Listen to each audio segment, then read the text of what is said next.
हरे Krishna. I hope तुम्ही happy, healthy आणि खुश आहात आणि होळीच्या तुम्हाला सगळ्यांना शुभेच्छा. आज आपण लव्ह रिडिंग बघूया.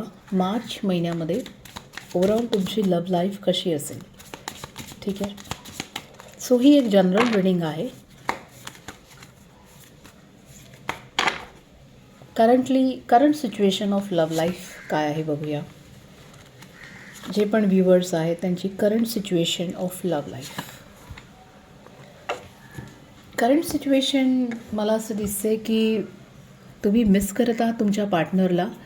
तुमच्या दोघांमध्ये कदाचित कम्युनिकेशन जसं पूर्वी होतं तसं नाही आहे. You are missing your partner very badly. तुम्हाला आठवण येते त्यांची आणि तुम्हाला एक वेगळाच एकटेपणा वाटतो आहे. मे बी असं पण वाटत असेल की nobody supporting you in this situation. आणि काही रिलेशनशिपमध्ये असं आहे की दोघं एकत्र आहेत पण फॅमिली सपोर्ट नाही आहे किंवा कोणाचाच सपोर्ट नाही आहे. कदाचित तुमच्या रिलेशनशिपमध्ये काही लोकांच्या रिलेशनशिपमध्ये फायनान्स जास्त प्रायोरिटी देताना दिसते की पैशांची गरज आहे म्हणून कदाचित हे नातं पुढे जात नाही आहे किंवा लग्न पुढे होत नाही आहे, अशा पद्धतीची ऊर्जा दिसते. पण हे जी पहिली कार्डची ऊर्जा दिसते त्याच्यावरून असं दिसते की काही लोकांचं रिसेंटली ब्रेकअप झालेलं आहे आणि you are disturb, you are not happy. म्हणजे सगळं थांबल्यासारखं वाटतं आहे. काही रिलेशनशिपमध्ये थर्ड पार्टी इंटरफिरन्स आहे. ओके, तुम्हाला ते सत्य कळलं आहे कसं तरी आणि आता तुम्ही सॅड आहात. Okay, you are not happy. आणि मे बी हे आधी पण एकदा दोनदा कदाचित झालेलं असू शकतं, ज्याच्यामुळे थोडीशी सॅड एनर्जी, डिस्टर्ब्ड एनर्जी तुमच्यामध्ये खूप आहे. सत्य काय आहे आधी माहीत नव्हतं आणि आता अचानक सत्य कळलेलं आहे. काही सिक्रेट समोर आले त्याच्यामुळे थोडी डिस्टर्ब्ड एनर्जी तुमची खूप आहे.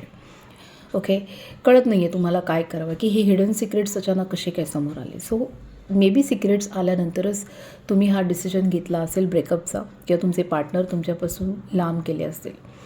मे बी आता काही लोकांचे पार्टनर स्मार्टली कम्युनिकेशन करण्याचा प्रयत्न करत आहेत, मॅनिप्युलेट करण्याचा प्रयत्न करत आहेत, पण ॲक्च्युली तुम्ही सॅड आहात, तुम्ही नाराज आहात. तुम्हाला असं अपेक्षित नव्हतं किंवा तुम्हाला असं नको हवं होतं. किंवा आता अशी पण एक सिच्युएशन काही लोकांची असू शकते की नाव तुम्ही पण प्रे करत आहात की फाईन, काही घटना घडल्या आहेत अनवॉन्टेड रिलेशनशिपमध्ये पण त्या आता हील झाल्या पाहिजेत, त्या ठीक झाल्या पाहिजेत. मे बी तुम्ही तुमच्या पद्धतीने एखादी गोष्ट प्रार्थना करून मॅनिफेस्ट करत आहात किंवा लाईक 24 आवर्स तुमच्या माइंडमध्ये फक्त तेच चालू आहे की ही रिलेशनशिप का तुटली, का ब्रेकअप झालं, का मी एकत्र नाही आलो. आणि दोघांपैकी एक कोणतरी आहे जो ही रिलेशनशिप हील होण्याचा प्रयत्न करत आहेत. अगेन जेव्हा तुमचं नातं होतं तेव्हा इक्वल गिव्ह अँड टेक नात्यामध्ये अजिबात नव्हते. कोणतरी जास्त गिव्हर दिसतो आहे मला.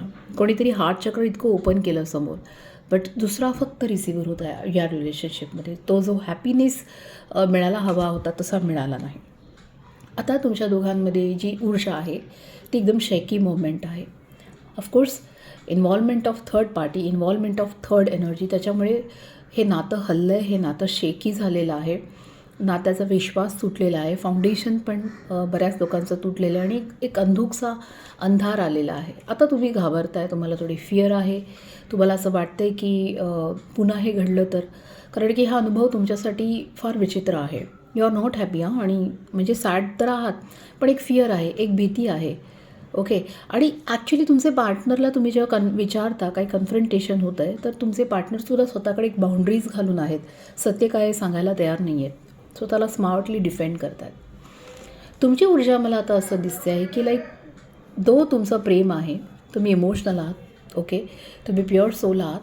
तुमची भावना, इमोशन तुम्ही ॲक्च्युली एक्सप्रेस नाही करत आहात, बोलून दाखवत नाही. तुम्ही थोडेसे ओव्हर इमोशनल, सेन्सिटिव्ह पण आहात.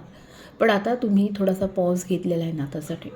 खूप विचार करूनच पुढची स्टेप तुम्ही घेणार आहात की या व्यक्तीशी कनेक्शन करायचं की नाही, बोलायचं की नाही. ओके, ही व्यक्ती खरंच समोरून माफी मागायला येईल का माझ्याकडे. इट्स व्हेरी इम्पॉर्टंट, कारण की आता तुम्ही एकदम स्ट्रेट फॉरवर्ड बोलणं, प्रॅक्टिकल, लॉजिकल, सत्य काय आहे ते सांग, एकदम प्रॅक्टिकल ॲप्रोच आहे तुमचा, बोल्ड ॲप्रोच आहे मनामध्ये. कारण की एकतर नातं ठेवीन किंवा ह्या नात्यातनं मी बाहेर पडेन. ओके, सो तुमची जी ऊर्जा आहे ती मला एकदम स्ट्रॉंग, बोल्ड काइंड ऑफ दिसते आहे. कारण की अगेन बॅलन्स ज्या पद्धतीचं तुम्ही अपेक्षा करत होता तशा पद्धतीचं नात्यामध्ये झालं नाही. Again equal give and take नव्हतं. तुम्ही कदाचित त्यांना फायनान्शियल मदत पण करत होतात है ना, आणि तुम्हाला त्यांच्यासोबत संसार, घर हे पण करायचं आहे, पार्टनर हवा आहे, पण भावनिक सपोर्ट जसा तुम्ही आता अपेक्षा करत आहात तो मिळत नाही आहे. कदाचित तुमचे पार्टनर थोडीशी अपॉलॉजी करून तुमच्याकडे बोलण्याचा प्रयत्न करतील किंवा बोलण्याच्या एनर्जीमध्ये येऊ शकतात. पण तुमच्यासोबत जो धोका झाला आहे किंवा बॅकस्टेबिंग झालेली आहे किंवा ही जी थर्ड पार्टी एनर्जी आहे, ओके, सो तुमचं निर्णय फायनल आहे. You have taken a pause. तुम्ही वेट अँड वॉच सिच्युएशनमध्ये गेलेला आहात. तुम्हाला आता थांबायचं आहे, थोडा वेळ विचार करायचा आहे स्वतःसाठी की खरंच ह्या नात्याला मी फुल स्टॉप इकडे लावला पाहिजे की हा ब्रेक घेतला पाहिजे की ह्यांना एक संधी दिली पाहिजे. तुमच्या दोघांमध्ये खूप डिस्प्यूट्स, आर्ग्युमेंट्स, भांडण याच्या आधी पण बऱ्याचदा झालेले आहेत, तणाव झालेले आहेत. तुम्ही एकटेच इन्व्हॉल्व नाही आहात, 2-3 लोकं अजून इन्व्हॉल्ड आहेत त्याच्यामध्ये बेसिकली. आणखीन एक अशी गोष्ट पण मला दिसते की तुमचे पार्टनर तुम्हाला जेन्युअनली स्पाय करत आहेत. काय चाललं आहे, कुठेतरी ब्लॉक केलं आहे, कुठेतरी ब्लॉक नाही केलं आहे, पण स्पाय करत आहेत, स्टॉक करत आहे तुम्हाला. काय चाललं आहे लाईफमध्ये, कसं चाललं आहे, काय करते आहे, या सगळ्या एनर्जी त्यांच्या चालू आहेत. तुमची अपेक्षा होती की तुम्हाला एक कमिटमेंट स्ट्रॉंग पार्टनर हवा होता, जो विश्वसनीय असेल, जो विश्वास ठेवून पुढे नेणारा असेल. कुठेतरी तो विश्वास तुमचा आता तुटलेला आहे, तो विश्वास कुठेतरी कट झालेला आहे. ओके, ती जी एक स्ट्रॉंग एनर्जी असते ना की yes he is the one, हा माझा प्रोटेक्टर आहे किंवा ही माझी प्रोटेक्टर आहे आणि ही अशी व्यक्ती आहे की मला कधी सोडून नाही जाणार, स्ट्रॉंग आहे. पण कुठेतरी हे नात्याला, ह्या विश्वासाला थोडासा तडा गेलेला आहे. त्यामुळे तुमची जी ऊर्जा आहे, ओके, ती तुम्ही थांबवली आहे थोडी. तुम्ही पॉज घेतला आहेत. You are juggling, you are not happy and you are waiting. Patience ठेवले आहेत. तुम्ही वाट बघतायत की ठीक आहे, मी स्वतःचा वेळ घेईन आणि मगच पुढची एनर्जी काय होईल ते बघेन. बेसिकली या रिलेशनशिपला करंटली डिवाईन गायडन्स काय आहे आपण तो बघूया.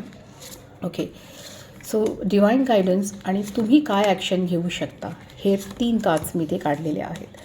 सो डिवाईन गायडन्स असं आहे की जर तुम्हाला धोका, बिट्रेयल झालेला आहे तर इट्स व्हेरी गुड की तुम्ही या नात्यातनं अगदी पॉझिटिव्ह वेने बाहेर पडा. जर तुम्हाला आयुष्यामध्ये पीस हवं असेल तर. आणि तुमच्या स्वतःवरती फोकस करा, तुमच्या एनर्जीवर फोकस करा, तुमच्या करिअरवरती जास्त फोकस करा.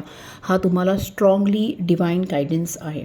कारण की ज्याने फसवलं असेल, चीट केलं असेल किंवा धोका दिला असेल, या व्यक्तींपासून तुम्ही जर बाहेर पडाल तर तुमची एनर्जी ऑरा खूप सुंदर होईल. Okay, this is the divine guidance for you. Okay, आणि असं होऊ शकतं की कदाचित तुमच्या लाईफमध्ये थोडंसं एक वेगळं टर्निंग पॉईंट येईल, कारण की हॅरफंड कार्ड बॉटम ऑफ द डेकला आलेला आहे. सो मे बी अशी व्यक्ती तुमच्या लाईफमधील जी तुम्हाला मोटिवेट करेल, इन्फ्लुएन्स करेल, कुठून ना कुठून तरी तुम्हाला प्रश्नांची उत्तरं मिळतील आणि गायडन्स मिळेल. ओके, सो मे बी तुम्ही टेम्पलमध्ये पण जाऊन प्रार्थना करत आहात असं मला दिसते की like you want piece in this energy. So हाच डिवाईन गायडन्स आहे की आता स्वतःवरती काम करायचं आहे आणि स्वतःवरती फोकस द्यायचा आहे. जे फसवून गेले आहे, ज्यांनी त्रास दिला आहे, त्यांच्या मागे तुम्ही जाऊ नका. Okay, that won't work fast. Okay, thank you so much. आणि इथेच ही रीडिंग थांबवते मी. God bless you. हरे कृष्ण.